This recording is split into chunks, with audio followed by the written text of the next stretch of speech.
Bismillahirrahmanirrahim. Assalamualaikum warahmatullahi wabarakatuh.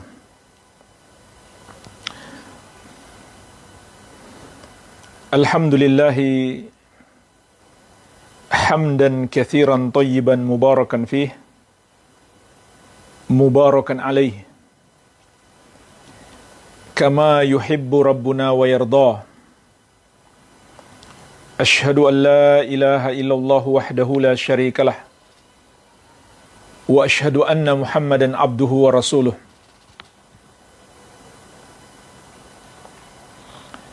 Sallallahu alaihi wa ala alihi wa sahabatihi ajma'in, wa man tabi'ahum bi ihsanin ila yaumiddin, amma ba'd.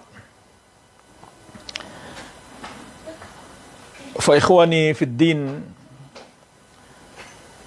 wa akhwati fillah, kaum muslimin wal muslimat rahimani wa rahimakumullah. Semoga Allah Azza wa Jalla senantiasa mencurahkan rahmatnya kepada kita sekalian.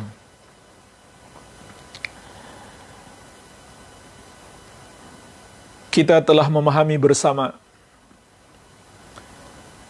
tujuan hidup kita, hikmah penciptaan kita di muka bumi ini adalah semata-mata untuk beribadah kepada Allah Subhanahu wa ta'ala, menjalankan perintah-perintahnya dan menjauhi larangannya. Sebagaimana telah kita dengarkan surat Az-Zariyat ayat ke-56, sering disampaikan, sering kita baca juga. Allah Azza wa Jalla menegaskan, "Wa ma khalaqatul jinna wal insa illa liya'budun." Dan tidaklah, kata Allah, aku menciptakan jin dan manusia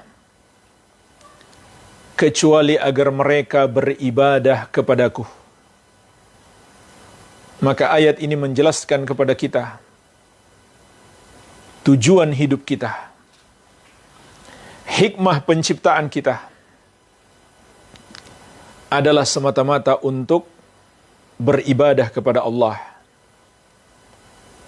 yaitu menjalankan perintah-perintahnya dan menjauhi larangannya. Akan tetapi jamaah sekalian, terkadang dalam beribadah kita semangat. Bahkan bukan hanya yang wajib-wajib saja, yang sunnah-sunnah pun, yang nawafil yang tidak wajib, kita berusaha untuk mengerjakannya sebanyak-banyaknya karena kita sedang semangat. Tapi terkadang datang saat kita futur, yaitu melemah semangat, menjadi malas, tidak lagi rajin dalam beribadah kepada Allah Azza wa Jalla. Tentunya ini masalah. Ini adalah masalah. Nanti akan kita jelaskan betapa bahayanya futur ini. Oleh karena itu jemaah sekalian, yang paling penting bagi kita mengetahui apa yang harus kita lakukan ketika futur melanda. Maka insyaallah ta'ala di kesempatan ini kita akan menyebutkan 10 yang harus kita lakukan agar kita dapat mengobati penyakit futur dalam diri kita. Yang pertama sekali adalah berdoa kepada Allah Azza wa Jalla, memohon pertolongan Allah Tabaraka wa Ta'ala agar Allah menghilangkan penyakit ini dari dalam diri kita. Karena jemaah sekalian, memang tidak ada yang bisa menghilangkannya kecuali Allah. Bahkan tidak ada yang bisa memampukan kita untuk melakukan semua ibadah kecuali Allah Azza wa Jalla. Dan inilah rahasianya. Mengapa setelah iyyaka na'budu, hanya kepadamu kami beribadah, disusul dengan wa iyyaka nasta'in, dan hanya kepadamu kami mohon pertolongan. Kenapa jemaah sekalian? Karena hamba tidak akan bisa beribadah kepada Allah tanpa pertolongannya. Ini rahasia. Para ulama ahli tafsir menjelaskan, rahasia setelah iyyaka na'budu disusul dengan wa iyyaka nasta'in, karena hamba butuh pertolongan Allah dalam beribadah kepadanya.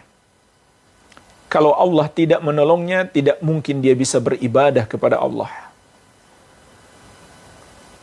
Sebagaimana juga Allah tegaskan dalam surat An-Nur ayat ke-21. Walaula fadlullahi alaikum wa rahmatuhu ma zaka minkum min ahadin abada.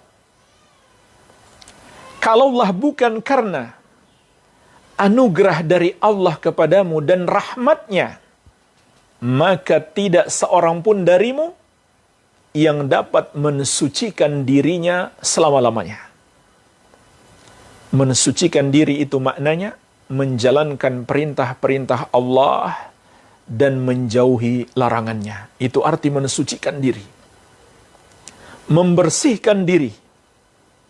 Kita menjalankan perintah-perintah Allah dan menjauhi larangannya. Maka kata Allah, kalau bukan karena anugerah dari Allah dan rahmatnya kepadamu, tidak seorang pun darimu dapat mensucikan diri, yaitu dapat menjalankan perintahnya dan menjauhi larangannya selama-lamanya. Jadi jemaah sekalian, kita bisa sholat, kita bisa berpuasa, kita bisa berzakat, kita bisa berhaji, kita bisa menggunakan pakaian yang sesuai dengan syariat, kita dapat meninggalkan riba, meninggalkan khamar.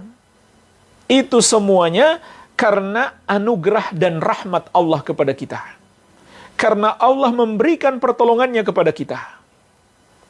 Oleh karena itu jemaah sekalian, hendaklah kita berdoa kepada Allah Subhanahu wa ta'ala dengan dua bentuk doa. Yang pertama doa mohon hidayah, yang kedua doa mohon perlindungan dari futur. Doa mohon hidayah sangat banyak, termasuk yang kita baca dalam surat Al-Fatihah dalam solat kita.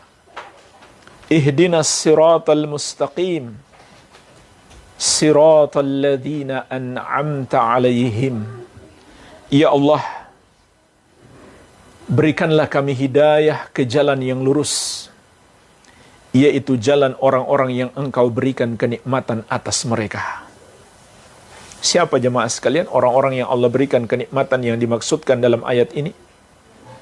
Maksudnya adalah para nabi dan rasul dan para sahabat radhiyallahu ta'ala anhum ajma'in. Kita berdoa kepada Allah agar kita diberikan hidayah menjadi pengikut mereka. Dan di antara doa hidayah yang juga sering dibaca oleh Rasulullah sallallahu alaihi wasallam, Allahumma inni as'alukal huda wat-tuqa wal-afafa wal-ghina. Ya Allah, aku mohon kepadamu hidayah, ketakwaan, kesucian, dan kecukupan. 4 diminta oleh Nabi sallallahu alaihi wa ala alihi wasallam. Begitu pula doa-doa memohon istiqamah. Termasuk doa yang paling sering dibaca oleh Rasulullah sallallahu alaihi wasallam, Allahumma ya muqallibal qulub, tsabbit qalbi ala dinik. Ya Allah yang membolak-balikan hati, kuatkan hatiku di atas agamamu. Para istri Nabi sallallahu alaihi wasallam mengatakan, ini termasuk doa yang paling sering dibaca oleh Rasulullah sallallahu alaihi wasallam. Doa memohon istiqamah. Jadi ini bentuk doa yang pertama. Doa-doa mohon hidayah dan mohon istiqamah. Yang kedua jemaah sekalian, doa-doa minta perlindungan dari futur itu. Di antaranya dalam hadis yang diriwayatkan Al-Bukhari dan Muslim dari Ummul Mukminin Aisyah radhiyallahu anha. Beliau mengabarkan di antara doa Rasulullah sallallahu alaihi wasallam, Allahumma inni a'udzu bika minal kasali wal harami wal ma'thami wal maghrami. Ya Allah, aku mohon kepadamu perlindungan dari kemalasan dan kepikunan atau kelemahan dan dosa dan hutang. Jadi Nabi sallallahu alaihi wasallam meminta perlindungan kepada Allah dari 4 ini. Yang pertama dari kemalasan. Di dalam kitab Bahrul Fawaid disebutkan yang dimaksud dengan kemalasan di sini adalah futurun fil insan anil wajibat. Kemalasan seseorang dalam mengamalkan yang wajib, yang Allah perintahkan. Maka Rasulullah sallallahu alaihi wasallam berlindung kepada Allah dari hal ini, dari kemalasan dalam beribadah. Kemudian dari al-haram. Al-haram itu adalah kelemahan. Disebutkan dalam Bahrul Fawaid, al-haram adalah futurun min da'fin yahillu bil insan. Al-haram itu yang Nabi sallallahu alaihi wasallam minta perlindungan darinya adalah futurun, kemalasan yang berasal dari kelemahan manusia, yaitu kelemahan dalam fisiknya. Jadi kalau yang pertama adalah kelemahan dari hatinya, yaitu kemalasan. Yang kedua, kelemahan dari fisiknya. Maka Nabi sallallahu alaihi wasallam minta perlindungan kepada Allah dari 2 hal ini. Beliau berdoa kepada Allah, Allahumma inni a'udzubika minal kasali wal harami wal ma'thami wal maghrami. Ya Allah, aku berlindung kepadamu dari kemalasan, kelemahan, dosa dan hutang. Dalam hadis yang lain diriwayatkan oleh Al-Bukhari dari Anas bin Malik radhiyallahu anhu, dan kata Anas, ini termasuk doa yang paling sering dibaca oleh Rasulullah sallallahu alaihi wasallam. Bagaimana doanya?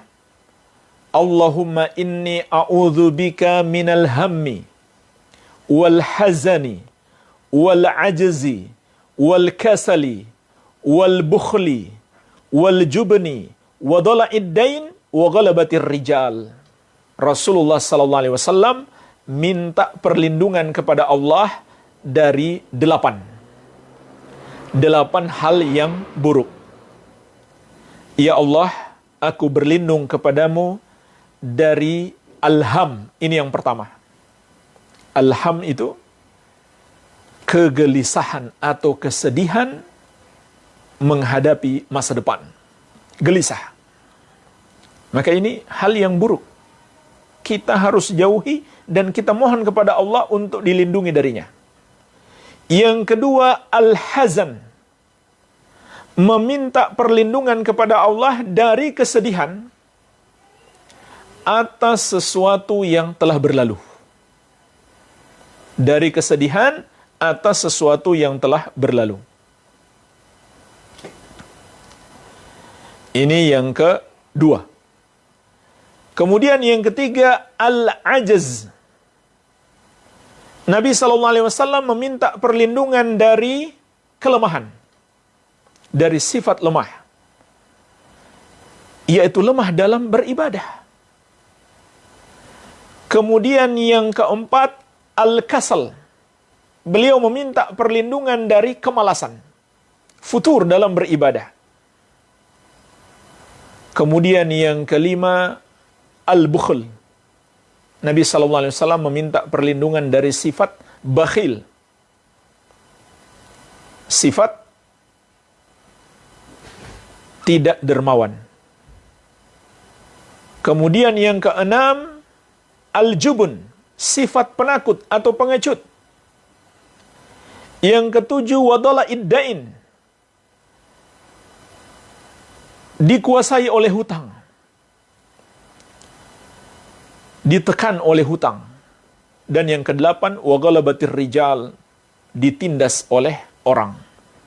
Jadi jemaah sekalian, ini 8 yang Rasulullah SAW meminta perlindungan darinya. Maka yang terkait dengan pembahasan kita adalah yang ketiga dan keempat. Yang ketiga, Nabi SAW minta perlindungan dari al-ajaz, sifat lemah. Kemudian yang keempat, Nabi SAW meminta perlindungan kepada Allah dari sifat malas.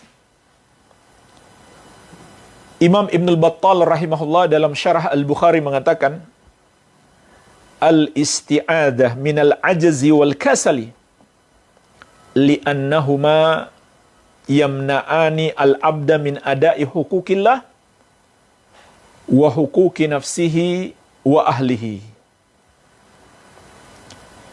Meminta perlindungan dari kelemahan dan kemalasan itu harus kita lakukan karena keduanya menghalangi seorang hamba untuk menunaikan hak-hak Allah dengan sebaik-baiknya. Begitu pula hak dirinya dan hak keluarganya. Dan membuat dia malas beribadah. Jadi jemaah sekalian, berdoa kepada Allah. Inilah di antara doa Rasulullah SAW. Jadi terbagi dua.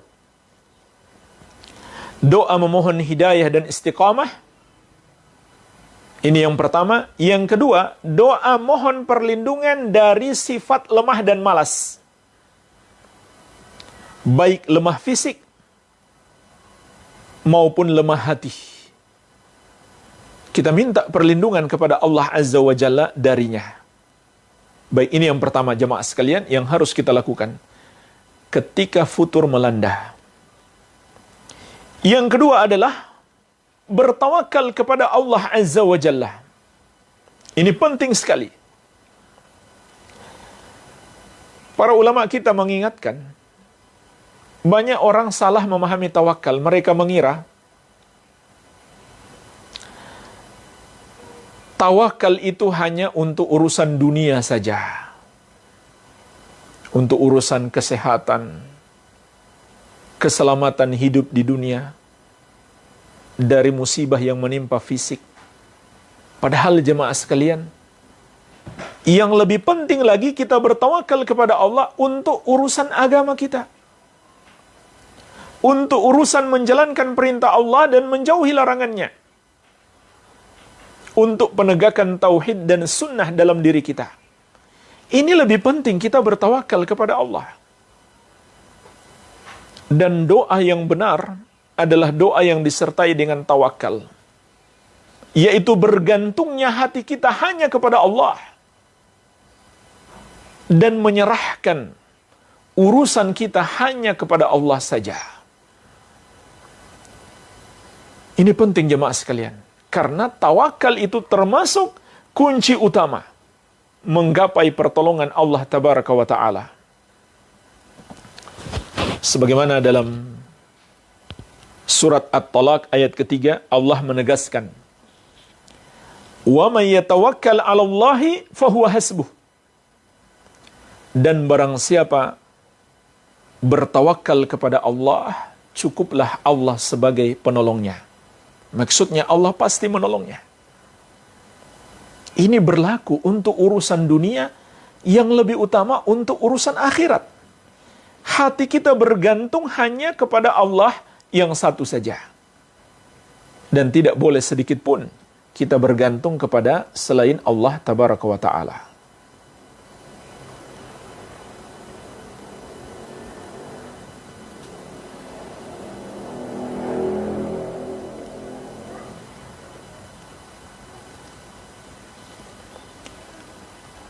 Dan ketahuilah jemaah sekalian, para ulama salaf mengatakan, "Man sarrahu an yakuna aqwan nas falyatawakkal 'ala Allah." Barang siapa yang ingin menjadi orang terkuat, maka hendaklah dia bertawakal kepada Allah. Termasuk jemaah sekalian, kekuatan dalam beribadah. Orang yang paling hebat ibadahnya adalah yang paling kuat tawakalnya kepada Allah Tabaraka wa Ta'ala. Dan Nabi kita yang mulia sallallahu alaihi wasallam adalah orang yang paling hebat tawakalnya, maka ibadahnya pun yang paling hebat. Jadi ini penting kita lakukan. Serahkan hati kita kepada Allah. Gantungkan hati kita hanya kepada Allah. Dengan harapan yang besar, Allah menolong kita untuk semangat dalam beribadah. Baik, ini yang kedua. Kemudian yang ketiga,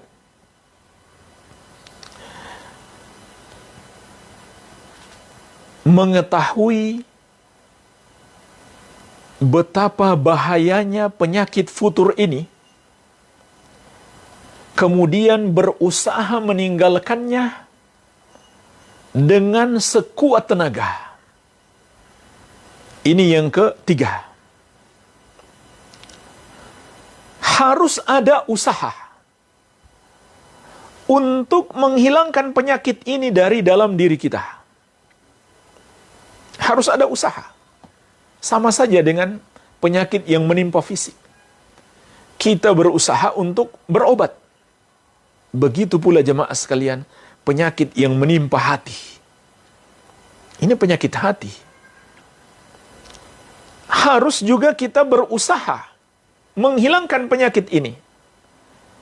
Dan termasuk yang membantu seseorang lebih keras dalam usahanya apabila dia mengetahui bahaya penyakit itu. Bahkan lebih penting lagi, berusaha untuk menghindarinya. Jemaah sekalian, ini penyakit. Sebelum dia datang, kita hindari, itu lebih bagus. Itu lebih penting untuk dilakukan. Karena mencegah lebih baik daripada mengobati. Seperti hari-hari yang kita jalani saat ini, kita menghadapi virus COVID-19 yang kita tahu bahayanya besar. Maka usaha kita pun besar dalam melakukan pencegahan-pencegahan agar kita tidak terkena wabah ini.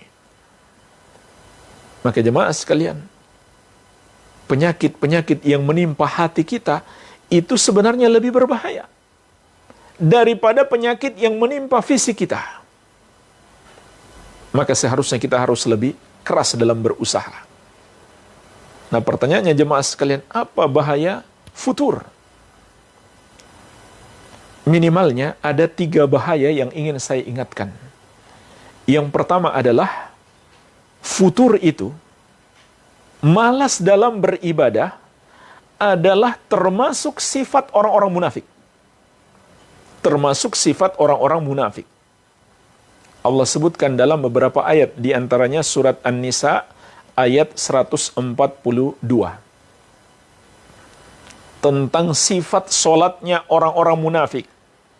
Wa idza qamu ila sholati qamu kusala yura'unan nasa wa la yadhkurunallaha illa qalila. Dan apabila mereka berdiri untuk solat, mereka berdiri malas-malasan. Tidak semangat mereka. Futur mereka, malas mereka. Yura'unan nasa.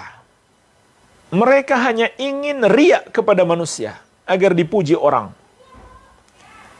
Wala yadhkurunallaha illa qalila, dan mereka tidak mengingat Allah kecuali sedikit.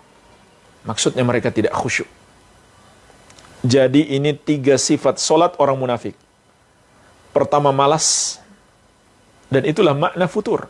Malas dalam beribadah.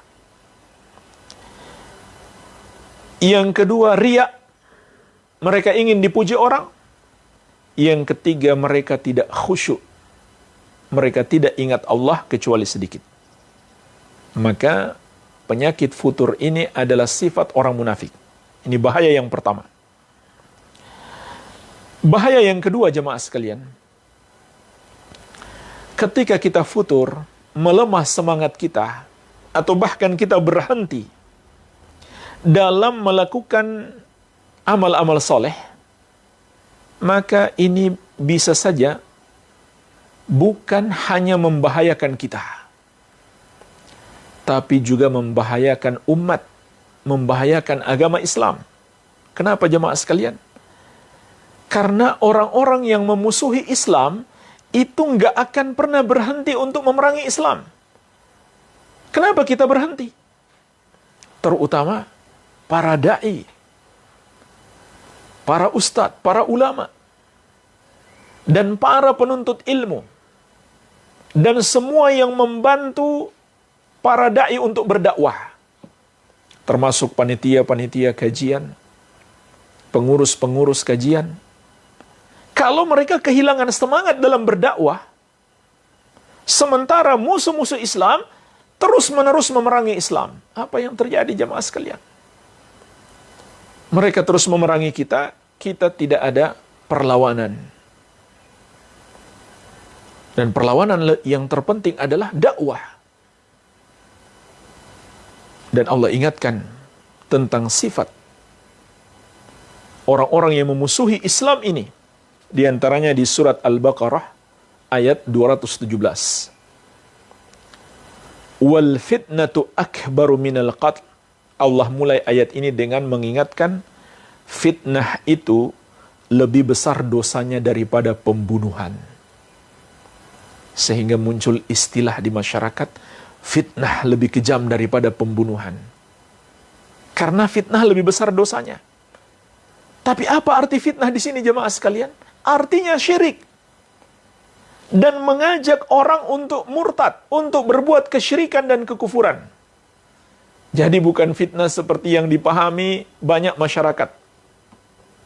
Fitnah dalam bahasa Indonesia bukan. Yaitu menuduh orang melakukan keburukan yang sebenarnya tidak dia lakukan. Itu fitnah dalam bahasa Indonesia. Dalam Al-Quran, yang dimaksud fitnah lebih kejam dari pembunuhan, atau lebih besar dosanya daripada pembunuhan, bukan itu. Tapi yang dimaksud adalah perbuatan dosa kesyirikan dan kekufuran. Dan atau ajakan melakukan dosa kesyirikan dan kekufuran itu. Memurtadkan orang-orang yang beriman. Itu yang dimaksud dengan fitnah di sini. Yang lebih kejam, lebih besar dosanya daripada pembunuhan. Jadi bukan menuduh orang melakukan sesuatu yang tidak dia lakukan, yang lebih besar dosanya daripada pembunuhan. Bukan. Kemudian Allah ingatkan kita. وَلَا يَزَالُونَ يُقَاتِلُونَكُمْ حَتَّى يَرُدُّوكُمْ عَنْ دِينِكُمْ إِنِ اسْتَطَاعُوا.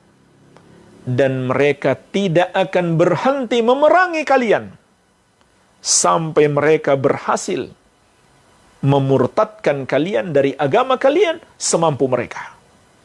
Ini kata Allah, di antara sifat musuh-musuh Islam. Mereka nggak akan berhenti. Terus-menerus mereka akan memerangi Islam dan kaum muslimin dengan berbagai cara.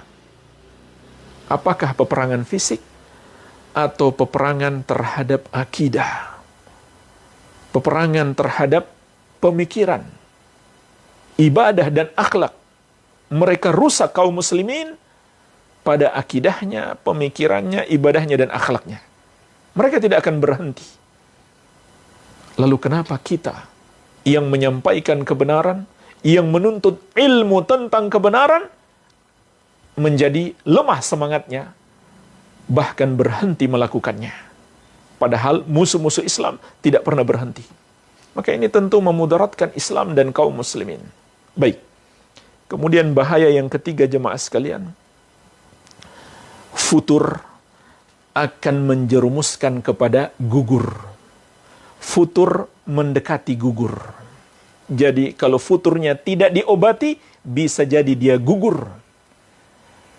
Tadinya melemah semangatnya, bisa jadi hilang semangatnya sama sekali. Na'udzubillah, ini yang perlu kita takutkan. Karena penyakit ini kalau tidak diobati, akan semakin parah. Bahkan seharusnya sebelum datang penyakit ini, kita cegah terlebih dahulu. Iya. Nanti akan kita sebutkan di antara sebab-sebab untuk mencegahnya. Jadi jemaah sekalian, ini di antara bahaya futur.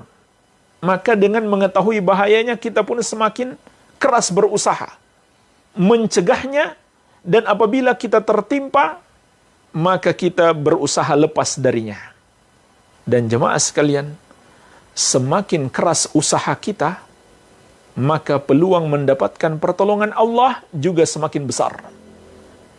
Ingat itu jemaah sekalian.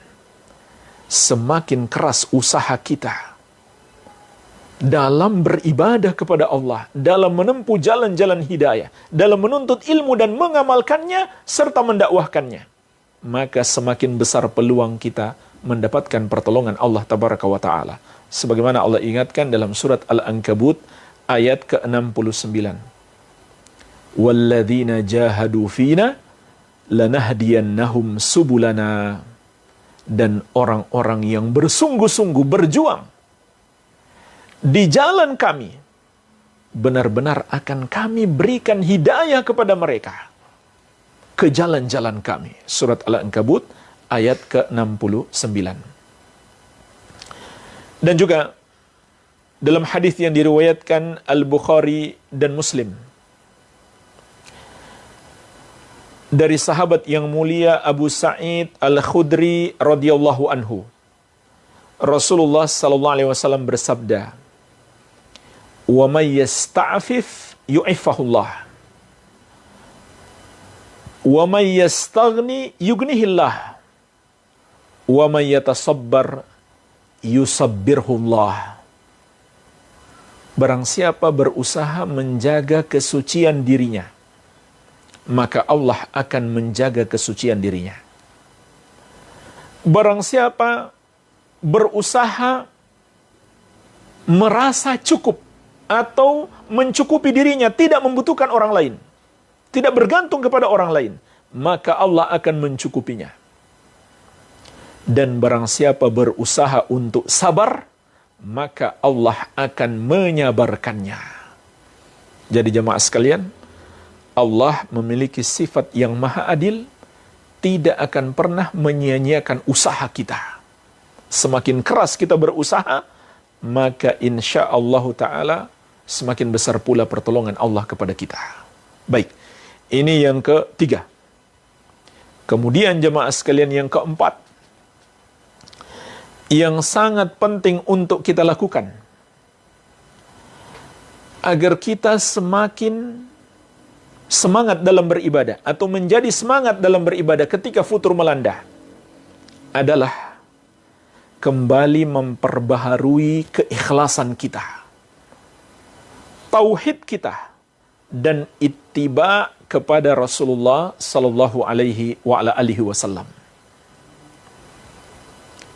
Dan inilah kunci utama untuk mendapatkan pertolongan Allah.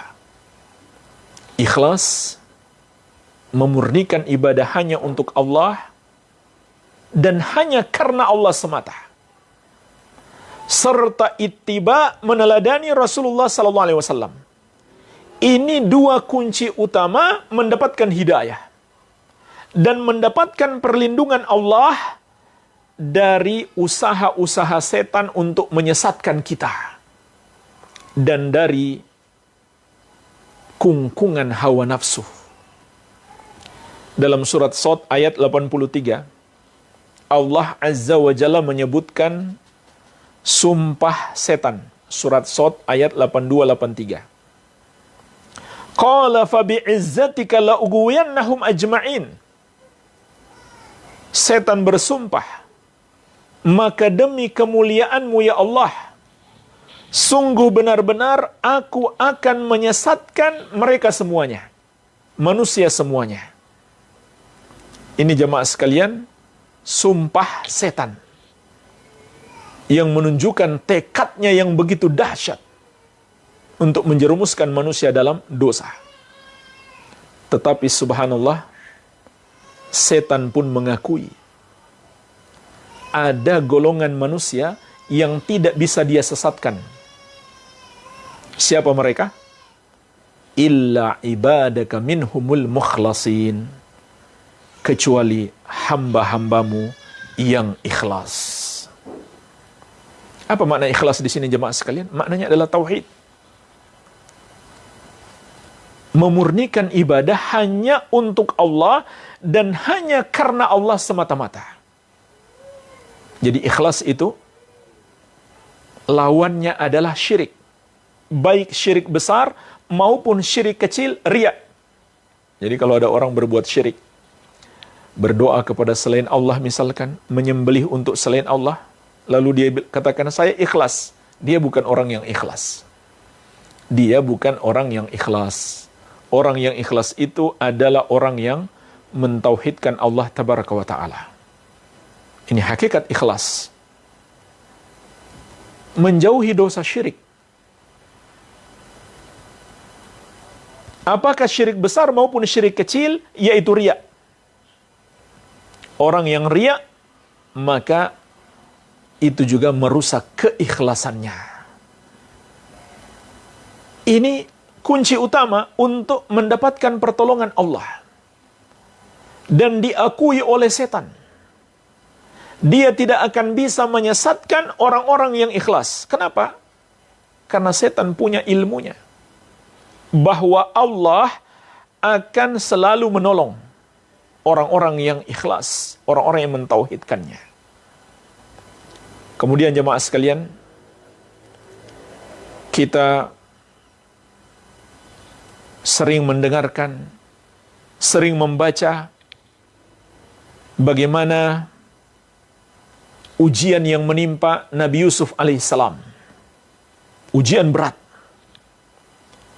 Ujian yang sangat berat yang menimpa Nabi Yusuf alaihissalam. Yaitu beliau digoda oleh seorang wanita. Bukan wanita sembarangan. Wanita yang memiliki kedudukan dan wanita yang cantik rupawan. Untuk melakukan hubungan terlarang. Subhanallah. Ketika itu beliau anak muda yang lagi bergejolak syahwatnya. Dan tidak punya istri. Tidak ada tempat pelampiasan beliau. Dan beliau ketika itu jauh dari keluarganya. Maksudnya kata para ulama, andai beliau ketahuan orang, beliau nggak terlalu malu. Nggak ada yang kenal beliau, keluarganya nggak ada di situ. Kemudian, wanita itu yang mengajak. Laki-laki jemaah sekalian umumnya, jika dia masih sesuai fitrahnya, tabiatnya yang asli, malu kepada wanita. Apalagi sampai mengajak berhubungan yang terlarang. Tapi ini wanitanya yang ngajak. Subhanallah. Wanita pun bukan mengajak sekedar menggoda. Mengajak terang-terangan. Ayo kita lakukan. Subhanallah. Dan wanita itu agresif. Bukan hanya mengajak, bahkan memaksa. Beliau atau wanita itu sampai menutup pintu-pintu dan jendela. Tinggal tersisa mereka berdua di dalam ruangan itu. Tapi ini bukan disengaja oleh Nabi Yusuf alaihissalam. Beliau dijebak di situ oleh wanita tersebut. Ya. Jadi jangan ada yang berpikir saya mau pingin coba seperti Nabi Yusuf, lalu sengaja menjerumuskan diri dalam hal tersebut. Nggak boleh, itu bahaya besar. Dan kita tidak mengetahui apakah kita bisa sabar seperti Nabi Yusuf alaihissalam. Kita nggak bisa menjamin diri kita. Iya. Jadi Nabi Yusuf alaihissalam bukan sengaja. Beliau dijebak. Sampai berduaan bersama wanita tersebut. Tidak ada orang lain. Suaminya lagi pergi.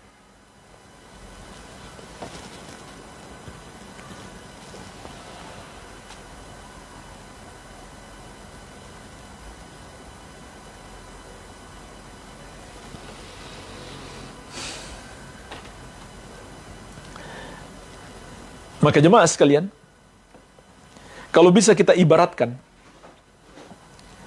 Nabi Yusuf alaihissalam bagaikan sudah berada di dalam mulut buaya. Ini buaya betina nih. Tinggal buaya itu menutupkan mulutnya, matilah beliau. Ibaratnya seperti itu. Tapi ternyata beliau bisa selamat. Beliau selamat dari hubungan terlarang tersebut. Maka lihatlah jemaah sekalian, apa kata Allah tentang sebab keselamatan beliau dalam surat Yusuf ayat ke-24. Kadzalika linasrifa anhu su'a wal fahsya'a. Innahu min ibadinal mukhlasin. Demikianlah kata Allah. Kami palingkan keburukan itu serta perbuatan keji itu dari Yusuf. Karena dia termasuk hamba-hamba kami yang ikhlas. Jadi jemaah sekalian, ini sebab utama Nabi Yusuf alaihissalam ditolong oleh Allah Azza wa Jalla. Kemudian ittiba kepada Nabi sallallahu alaihi wasallam juga termasuk sebesar-besarnya sebab kita mendapatkan hidayah. Mendapatkan hidayah di sini jemaah sekalian, termasuk di dalamnya tambahan hidayah sehingga kita semangat dalam beribadah.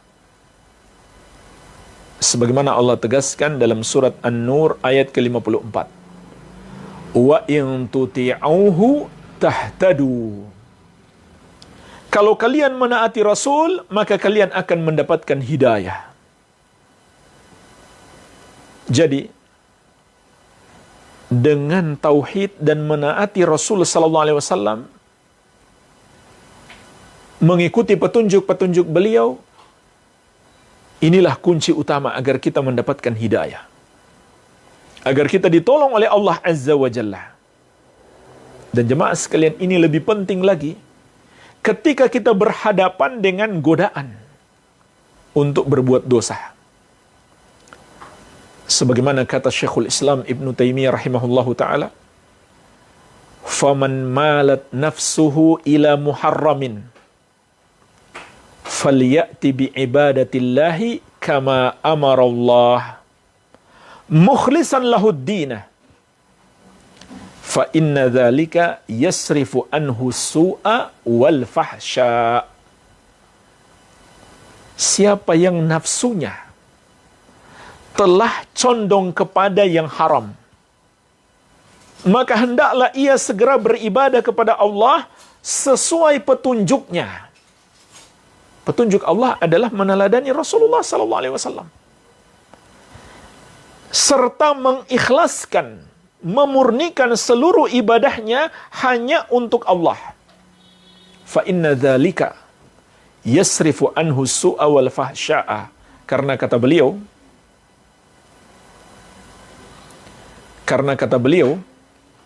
dengan ibadah yang ikhlas dan mengikuti petunjuk Nabi sallallahu alaihi wasallam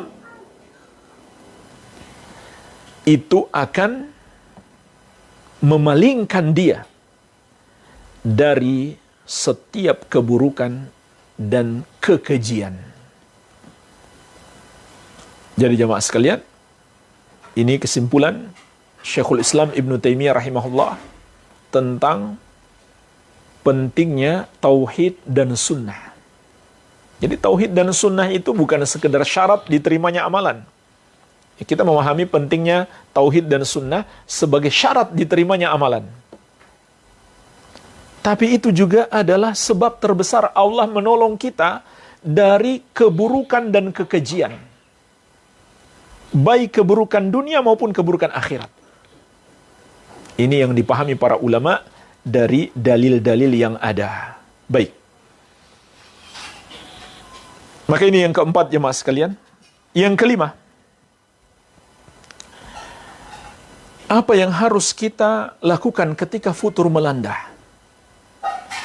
Adalah tetap menjaga ketakwaan kita. Dan menjaga batas minimal futur. Jadi ada batas minimalnya. Karena jemaah sekalian, kita akui kita lemah, sering tertimpa futur.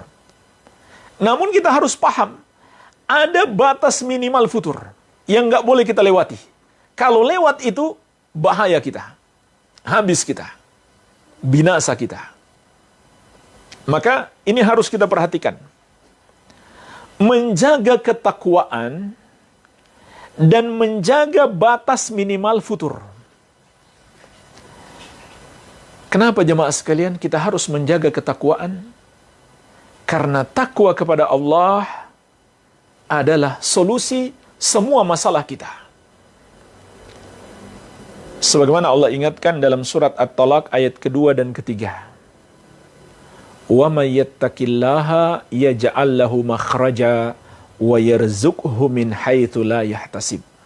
Barang siapa bertakwa kepada Allah, maka Allah akan berikan jalan keluar baginya, yaitu dari semua masalahnya. Dan dia akan diberikan rezeki dari arah yang tidak dia sangka-sangka. Jadi, takwa adalah solusi semua masalah. Oleh karena itu, sefutur apapun kita harus berada dalam batas ketakwaan. Nggak boleh keluar dari batas ketakwaan. Kalau keluar, bahaya kita. Apa batas minimalnya futur itu? Atau batas minimal ketakwaan?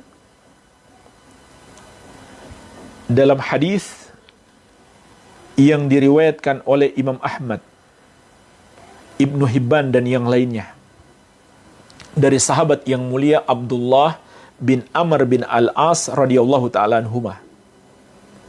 Rasulullah sallallahu alaihi wasallam bersabda, "Likulli amalin syirrah, wa likulli syirratin fatrah.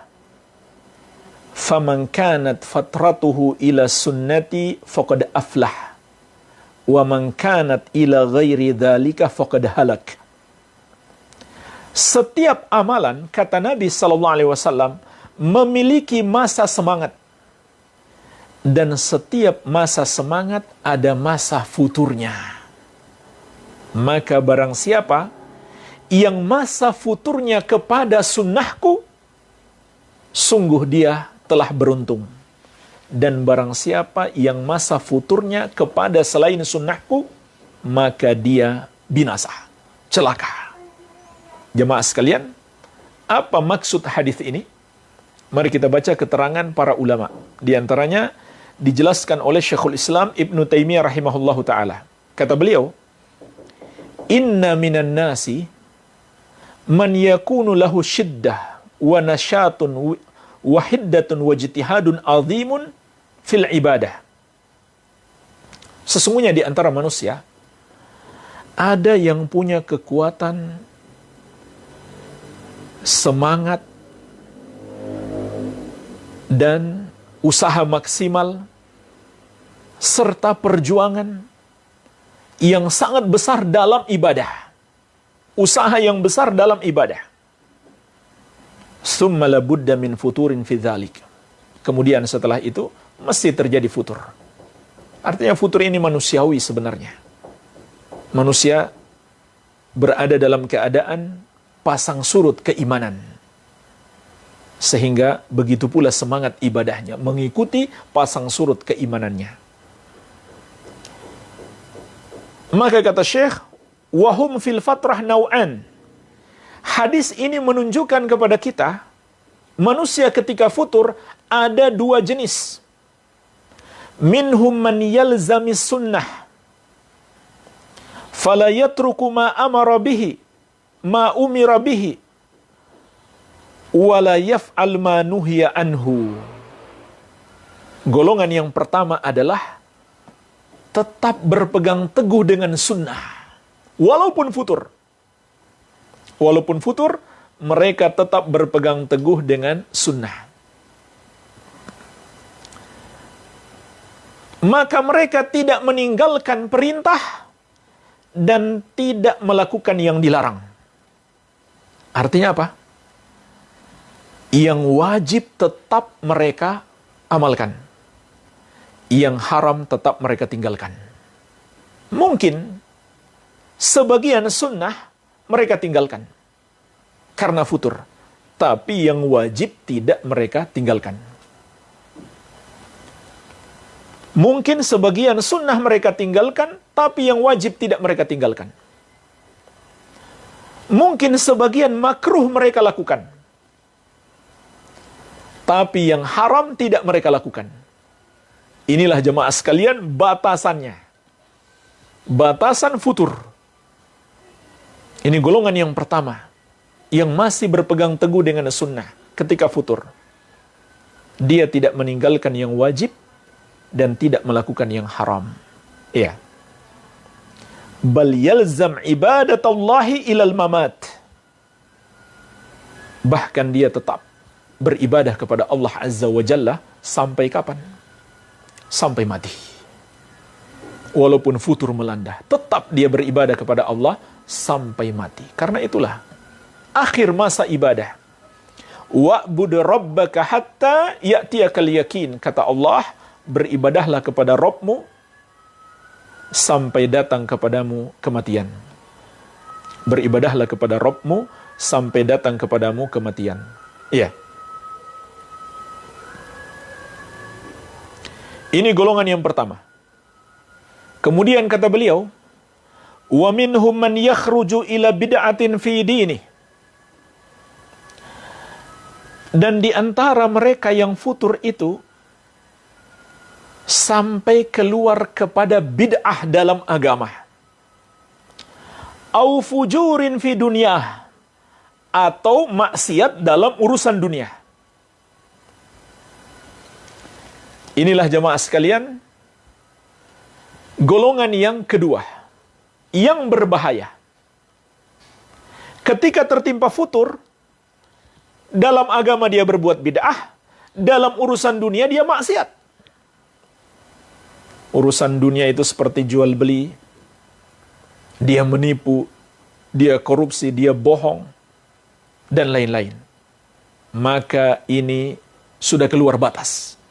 Sudah keluar batas minimal futur yang dibolehkan. Iya. Yang paling parah kata Syekh, hatta yushira ilaihin nas, sampai menjadi pembicaraan manusia, fayuqal, maka orang itu pun disebut, dikatakan tentangnya, hadza kana mujtahidan fid dini, thumma sara kadza wa kadza. Orang ini dulunya rajin ibadah, semangat dalam agama, kemudian jadi seperti ini sekarang. Jadi jamaah sekalian, kalau orang sudah berbicara seperti itu, maka itu sudah bahaya. Dia sudah keluar dari batasan futur yang dibolehkan. Fahadha mimma yukhafu ala man badala anil ibadat asy-syar'iyyah ila ziyadat al-bid'iyah. Maka jemaah sekalian, ini kata Syekh yang dikhawatirkan dari orang yang merubah ibadah-ibadah yang sesuai syariat dengan cara menambah-nambah yang bid'ah. Maka dia keluar dari sunnah Nabi Sallallahu Alaihi Wasallam. Ini futur yang celaka. Itu dalam ibadah. Adapun dalam dunia, dia melakukan kemaksiatan. Baik. Jadi inilah makna hadis. Setiap amalan memiliki masa semangat. Setiap masa semangat memiliki masa futur. Maka siapa yang masa futurnya tetap berada dalam sunnahku, kata Nabi Sallallahu Alaihi Wasallam, dia selamat. Dia beruntung. Dan barang siapa yang masa futurnya kepada selain sunnahku, selain petunjukku, dia celaka, dia binasa. Baik. Ini jemaah sekalian yang ke-5. Kemudian yang ke-6,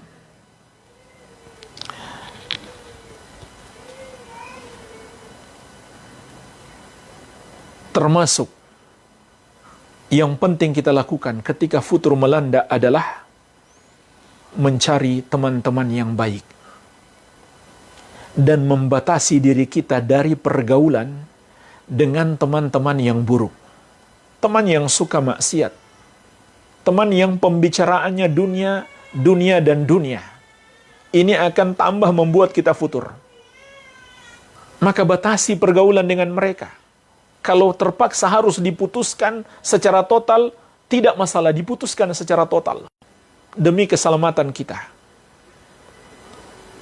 Dan bergaul dengan orang-orang baik, dengan kawan-kawan yang bisa mengarahkan kita kepada kebaikan, yang pembicaraannya tentang akhirat, tentang agama. Sama saja. Di kehidupan nyata maupun di medsos. Kita harus selektif dalam memilih kawan. Allah Azza wa Jalla telah mengingatkan penyesalan di hari kiamat. Orang-orang yang tersesat karena dulu di dunia salah memilih kawan. Dalam surat Al-Furqan mulai ayat ke-27. Wa yawma ya'uddu dzalimu 'ala yadayhi yaqulu ya laitani ittakhadtu ma'ar rasuli sabila. Dan ingatlah hari ketika orang-orang zalim menggigit jari jemari mereka.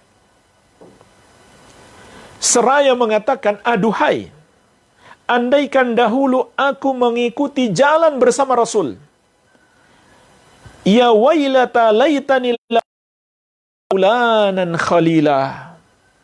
Aduhai, seandainya dulu aku tidak menjadikan fulan sebagai teman baikku.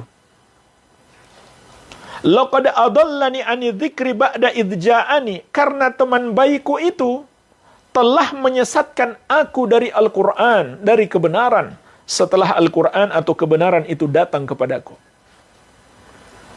Wa kana syaitanu lil insani khadzula. Dan setan itu memang penipu manusia. Perhatikan jemaah sekalian. Penyesalan yang terlambat.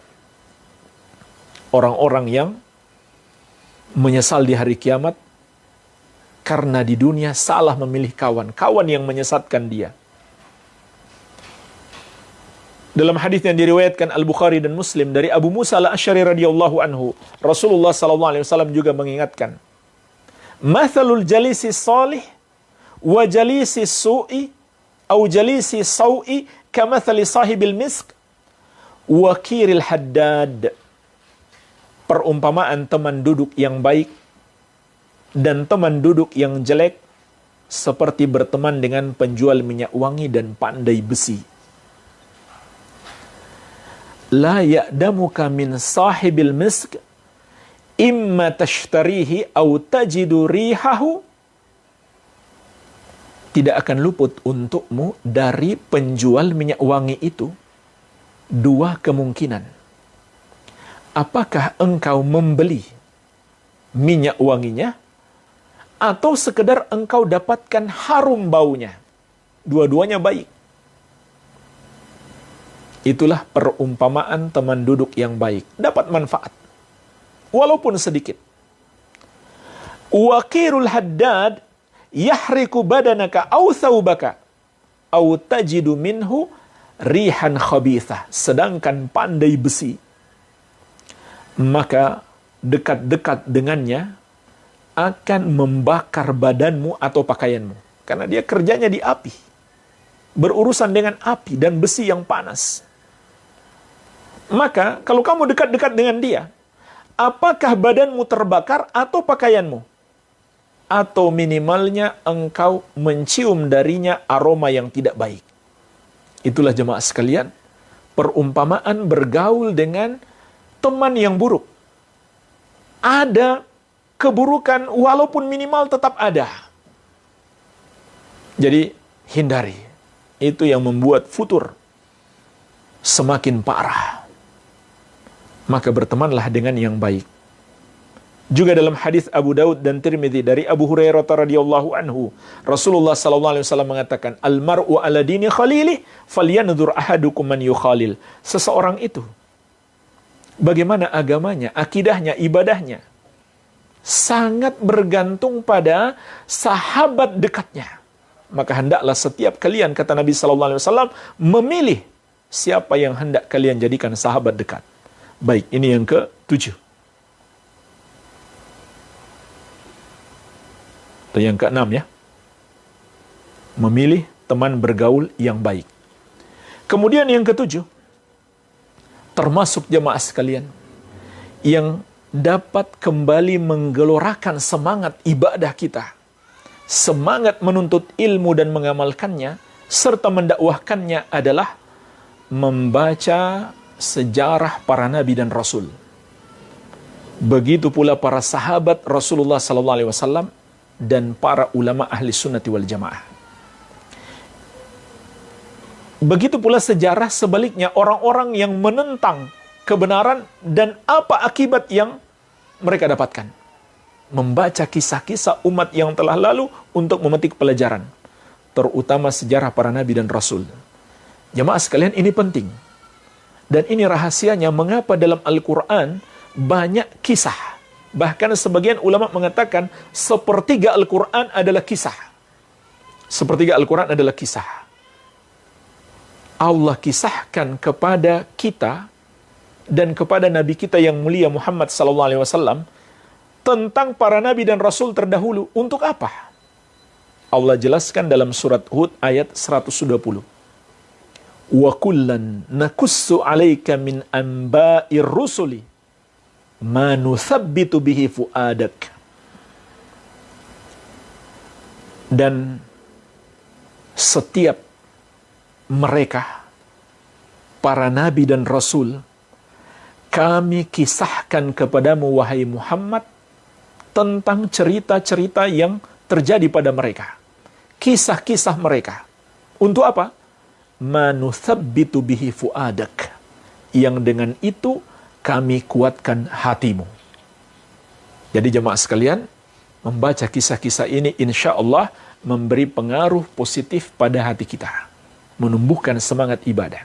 Tapi kisah nyata yang kita baca, jangan kisah-kisah yang tidak nyata. Itu tercela dalam syariat.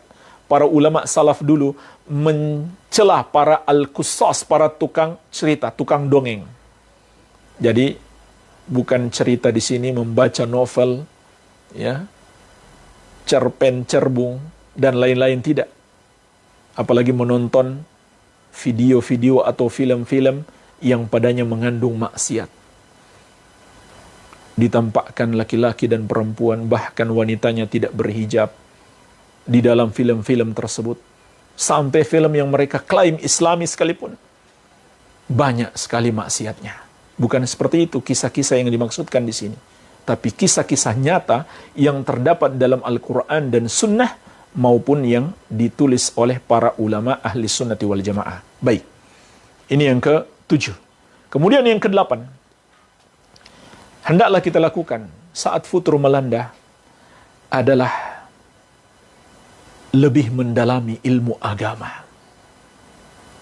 Dan kalau perlu, minta nasihat secara khusus dari kawan kita atau dari seorang ustadz, dari seorang ulama, untuk memberi kita motivasi dalam beribadah, memberi semangat kepada kita. Jemaah sekalian, ini penting. Karena keimanan dan ketakwaan seseorang akan berjalan beriringan bersama ilmu yang dia pelajari. Semakin dalam, semakin luas yang dia pelajari, semakin kuat pula keimanan dan ketakwaannya. Maka dari itu, orang yang paling kuat keimanan dan ketakwaannya adalah Nabi kita yang mulia sallallahu alaihi wasallam, karena beliau yang paling berilmu. Yang paling berilmu tentang Allah dan tentang syariatnya. Oleh karena itu Allah menegaskan, innama yakhsyallaha min ibadihil ulama. Hanyalah yang takut kepada Allah dari hamba-hambanya adalah al-ulama, orang-orang yang berilmu. Berilmu tentang apa? Tentang Allah. Tentang keagungan dan kebesarannya. Tentang nama-nama dan sifat-sifatnya. Tentang hukum-hukumnya. Baik hukum syariatnya maupun hukum balasannya di akhirat. Semakin dalam kita pelajari itu, semakin kuat iman kita. Semakin baik ketakwaan kita. Dan inilah sebabnya mengapa Rasulullah SAW menegaskan, man salaka tariqan yaltamisu fihi ilman sahalallahu lahu bihi tariqan ilal jannah. Siapa yang menempuh satu jalan untuk belajar ilmu agama, maka Allah akan mudahkan baginya jalan masuk surga. Juga sabda Nabi SAW, may yuridillahu bihi khairan yufaqihu fid din. Barang siapa yang Allah kehendaki kebaikan baginya, maka Allah akan pahamkan dia dalam agama. Jadi penting menuntut ilmu, mendalami Al-Quran dan Sunnah. Semakin kita perdalam, kalau perlu meminta nasihat khusus, maka mintalah nasihat.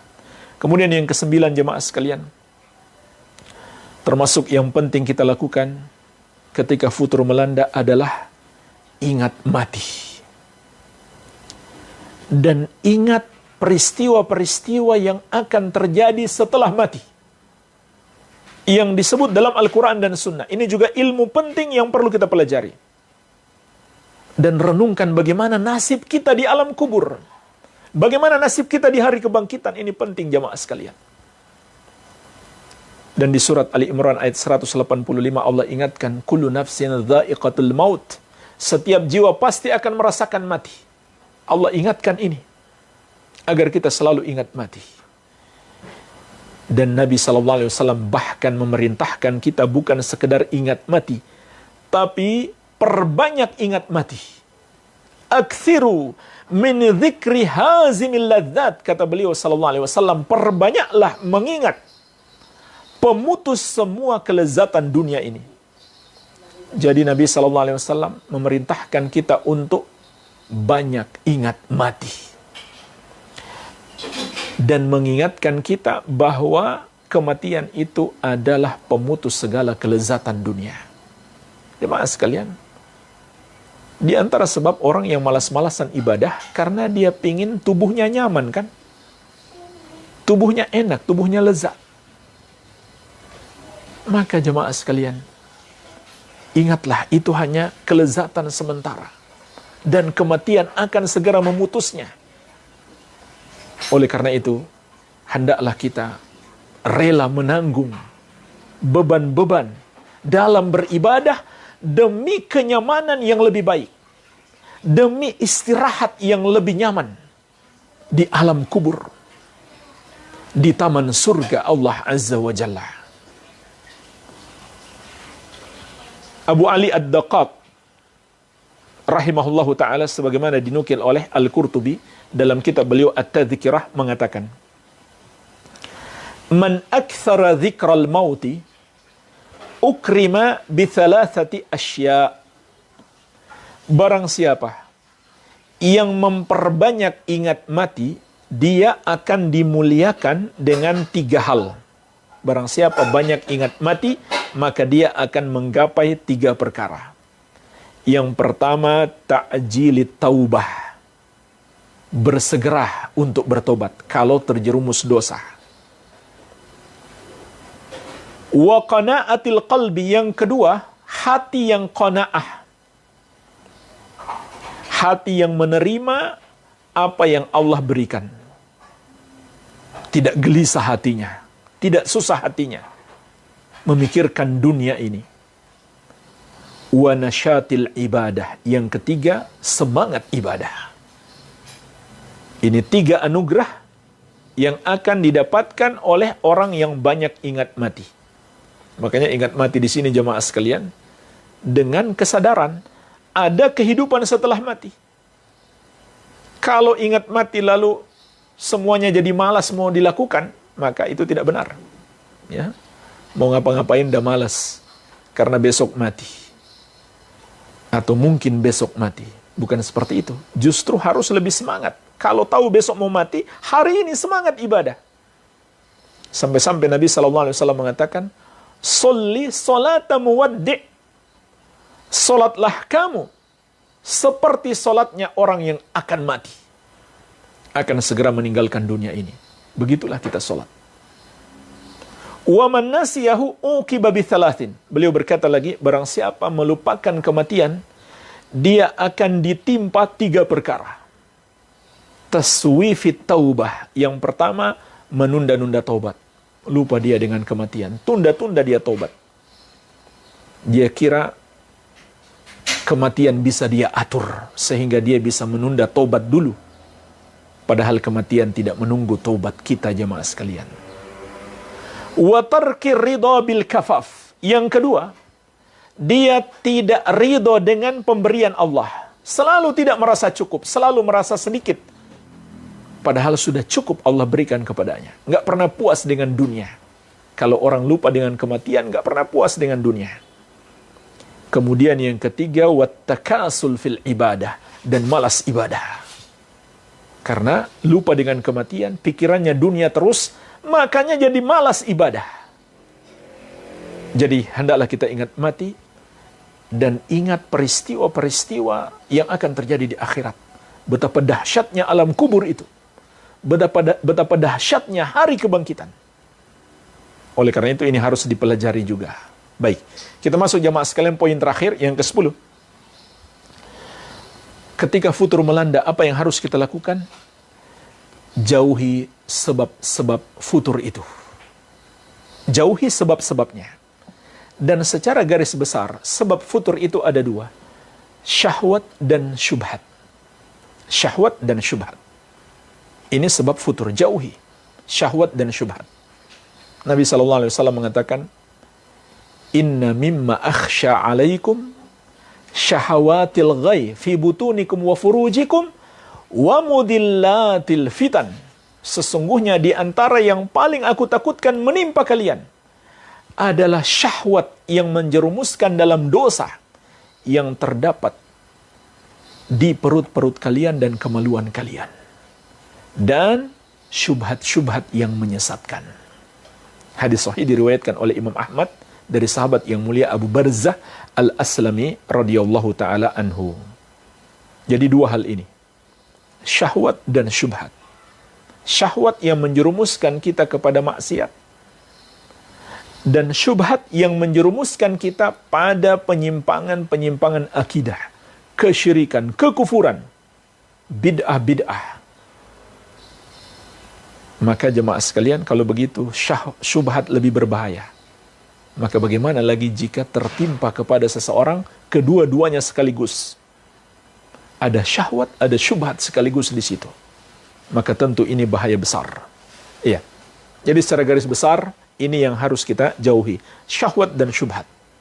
Namun perinciannya syahwat dan syubhat, ini membutuhkan penjelasan panjang lebar.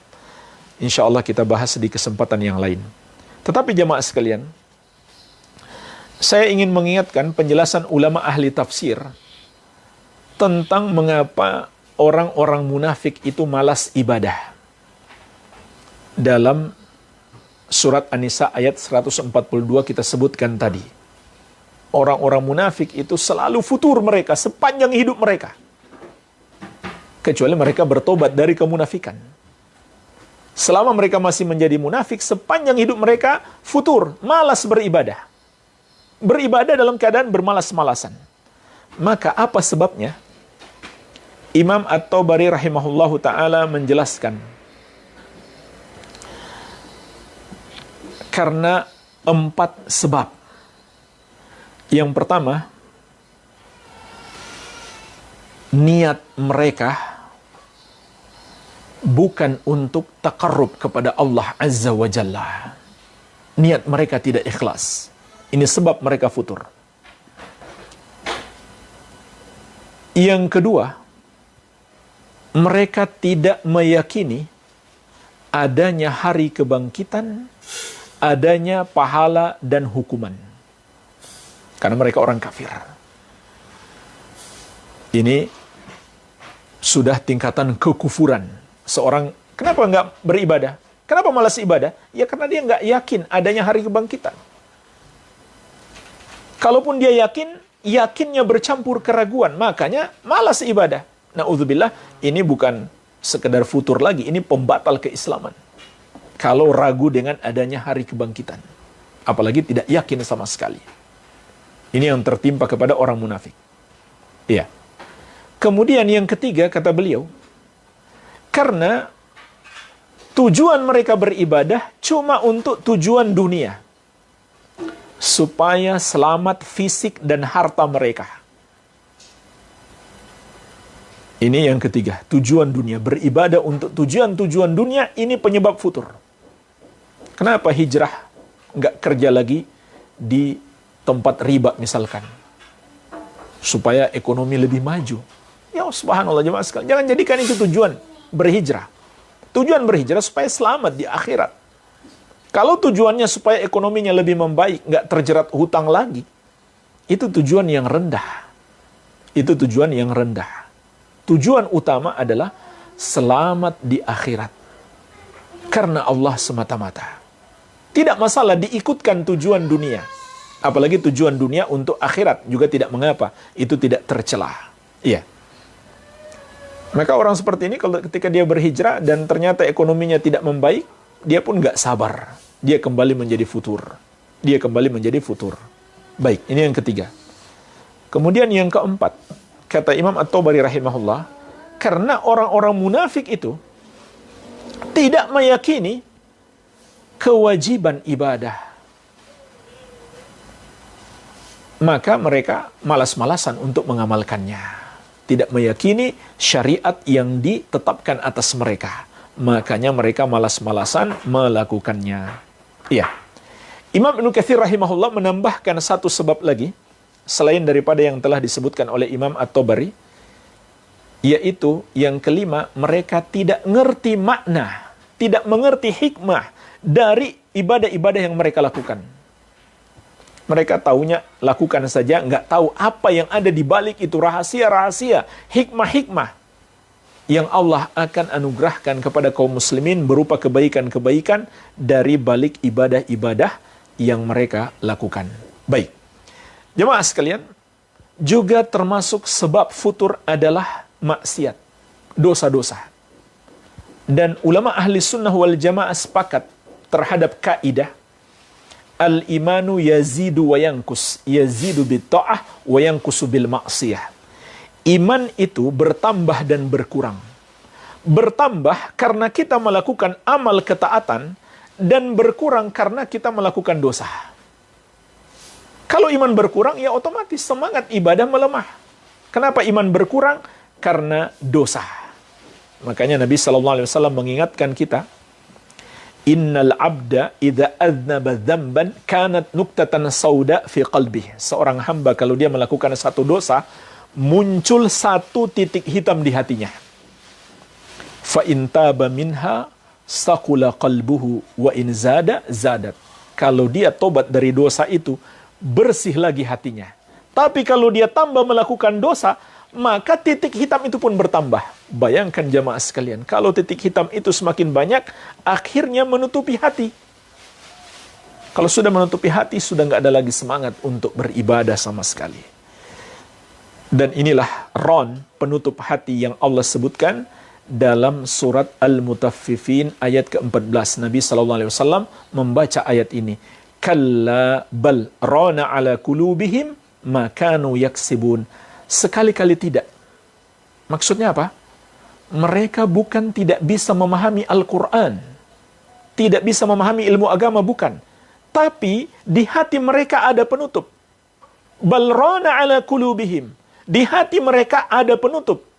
Apa penyebab hati mereka tertutup? Makanu yaksibun, dosa-dosa yang mereka lakukan.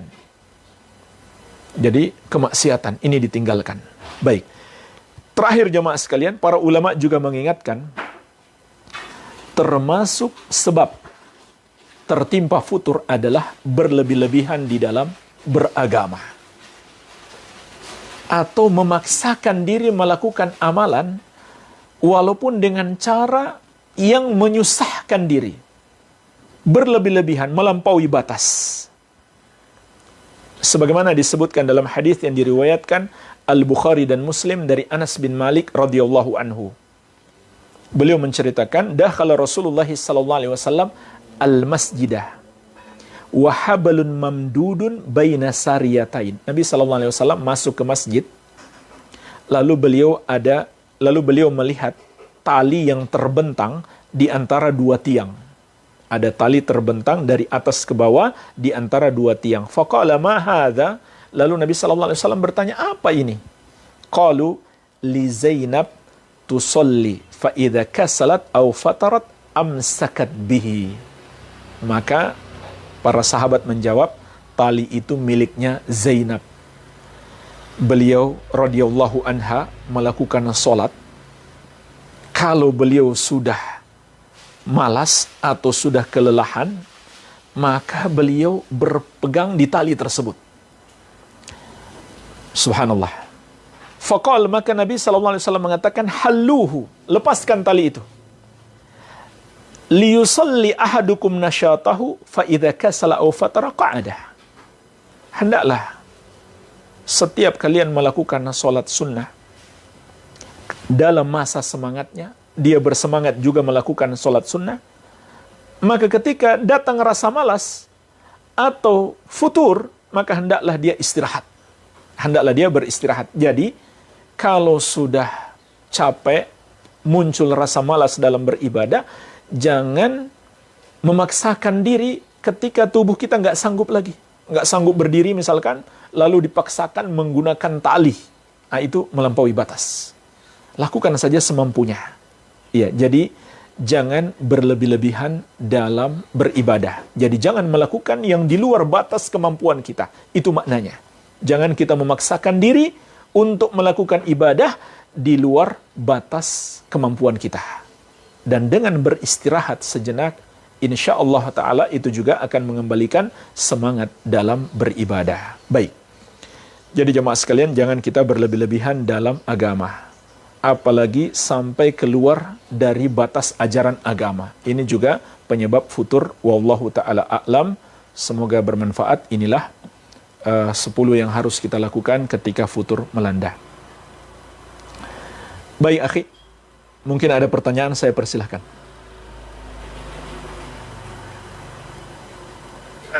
Ya, baik Ustaz. Kalau khairan kasiran atas materinya. Begini Ustaz, mengingat keterbatasan waktu di berbagai tempat, ini sudah memasuki waktu maghrib.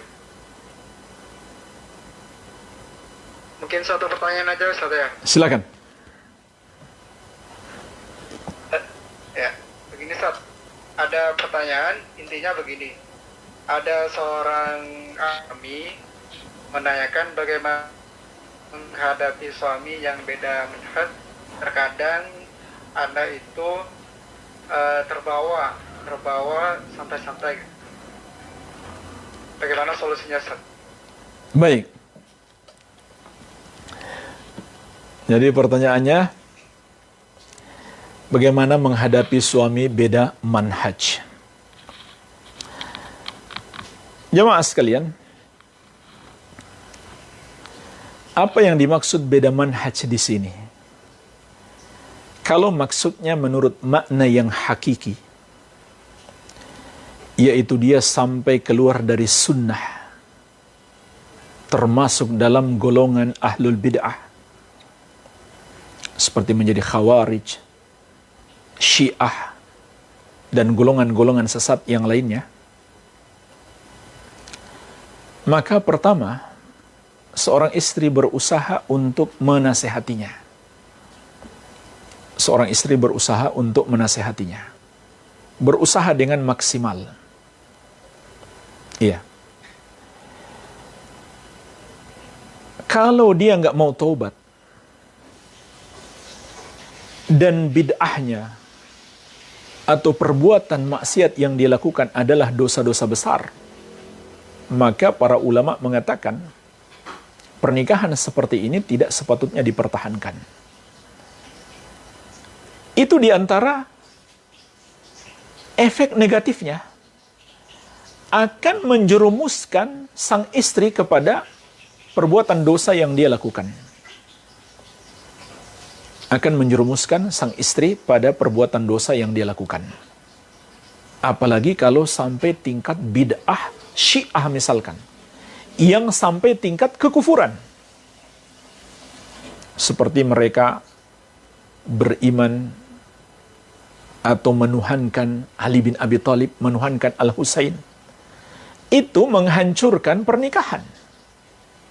Tidak boleh dipertahankan. Bukan tidak boleh lagi, dengan sendirinya rusak pernikahan seorang wanita muslimah dengan laki-laki yang telah menjadi kafir atau melakukan dosa-dosa kekafiran. Iya. Jadi kalau bid'ah itu yang dimaksudkan, bid'ah dosa-dosa besar seperti Khawarij, dan bid'ah kekufuran seperti Syiah, seperti menuhankan Al-Husain, berdoa kepada Al-Husain, atau bid'ah Sufiyah, meyakini para wali tahu perkara gaib, itu kekufuran yang membatalkan pernikahan. Tidak boleh mempertahankan nikah dengan pelaku dosa besar, apalagi pelaku dosa kekafiran, dan nggak mau taubat darinya. Harus berpisah. Baik, ini yang pertama. Yang kedua, kalau maksudnya masih sama-sama ahli sunnah, cuma mungkin suaminya malas beribadah, maka kita lihat. Tadi sudah kita jelaskan batasan ibadah, batasan futur.